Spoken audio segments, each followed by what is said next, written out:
Good evening, it's Gemma here. Thought I'd have a little chat about a topic which I've been thinking about for a little while.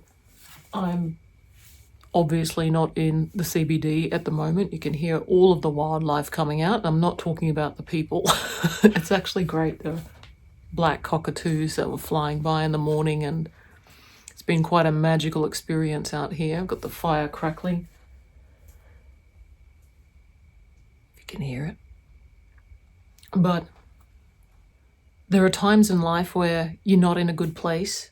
You can't figure out why, and you're trying to figure out what to do. Sometimes I think maybe I'm depressed, or you're feeling a little hopeless or a little helpless, and it turns out it's just exhaustion.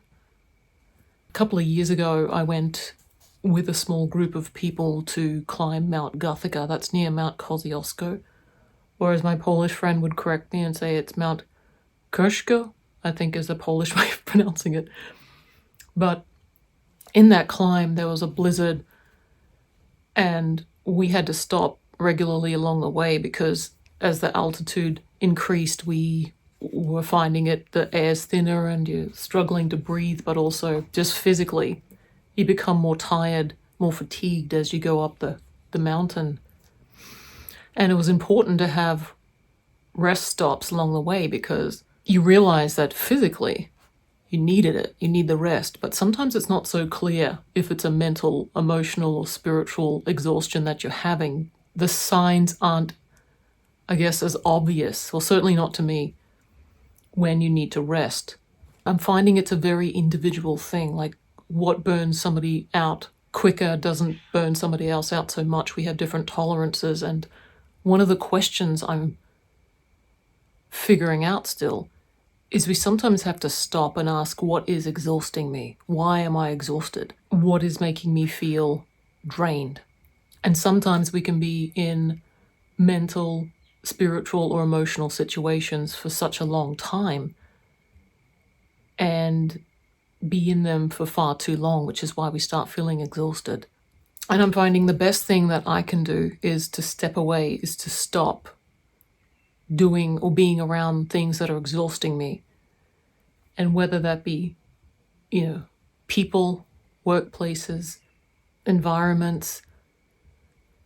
And it's okay to step away. It's okay to pause because you need to actually walk away, step away, take a break so that you can rest and come back later on. It doesn't mean quit on it. It's like if you're in a relationship or you have a spouse or a family member and you're just finding that, there seems to be more arguments than peacetime, and you're getting on each other's nerves, and that happens a lot in families. It's inevitable, of course. We're all individual, different human beings, and we're all pains in the butts as well. It's not just a one-way street. And I don't mean step away as in doing something irresponsible like cheating or doing something or saying something that you regret later on. It's communicating with the person or the family member or the friend or the environment. I need to step away and take a break so that I can come back refueled, refilled, and better so I can continue on with us. And knowing what works for you is important too, because, for example, you might need to go camping, or maybe you need to go and visit that old friend you haven't seen for a while and spend some time with them. So that's probably another helpful question, is asking what recharges you. What kind of things have you figured out so far that give you energy? And that's why I've come out to the Blue Mountains here, which you can see behind me. The reason I came out here is because I was tired. I wasn't tired physically. It's because I'm naturally more of an introverted person, so that being around people doesn't fuel me, it doesn't give me energy. I like quiet, I like peace, I like having the time to give fully and with quality into people and projects. I don't realize certain situations or environments are wearing me down because I tolerate quite a lot, and it can give off the wrong vibes as well. Like, people think because you can handle so much that you can also be loaded up with more responsibility and more responsibility. It's because you seem to be handling everything so well, but they don't know what goes on the inside, and it can be tricky to navigate, to explain. I look like I got everything together, but on the inside, I'm tired and I need a break. I guess that's part of how we figure ourselves out. You know how you operate, like you figure out your own little handwritten manual. At my job recently, I was wondering, I'm getting pulled in so many directions, and this has been going on for, 6 months, 12 months, and it's in an environment where your attention is pulled constantly in different directions at the same time. And I did a little fun game or maths where I tallied up how many interruptions per 10 minutes I would get. So within a 10-minute time frame, the average number of interruptions that I'd have to my working day, in 10 minutes I'd have at least 10 emails. I would have at least 8 Teams messages pop up. And some people in that work environment, they are so strung out that they have no patience if you don't respond to their email. So if you don't respond in 5 minutes to their email, they will then send you a Teams message.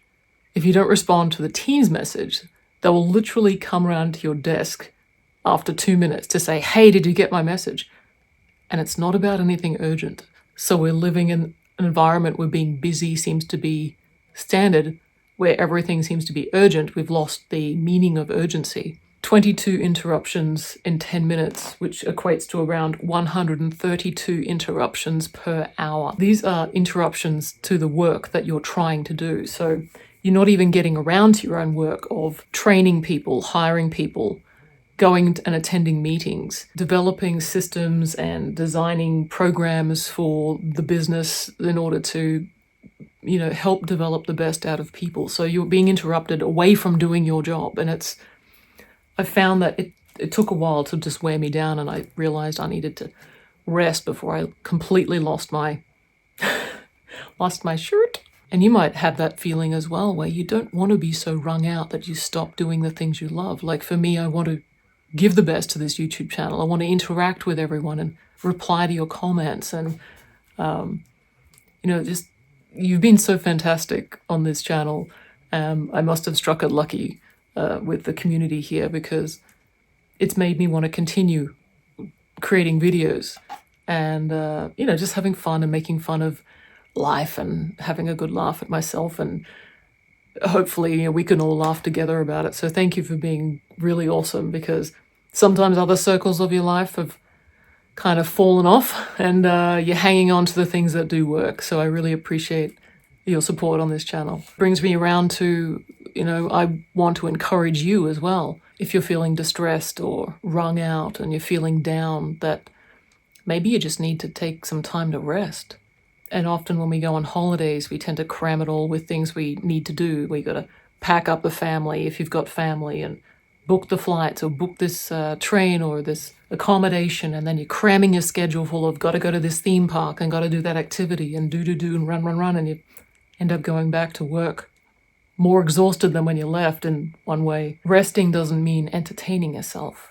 It means resting. It means recharging and not treating your away time, your rest time, as entertainment and schedule cramming time, and simply rest so that you can go on and recharge. Because as cringy as it sounds, I think that really is how you love yourself.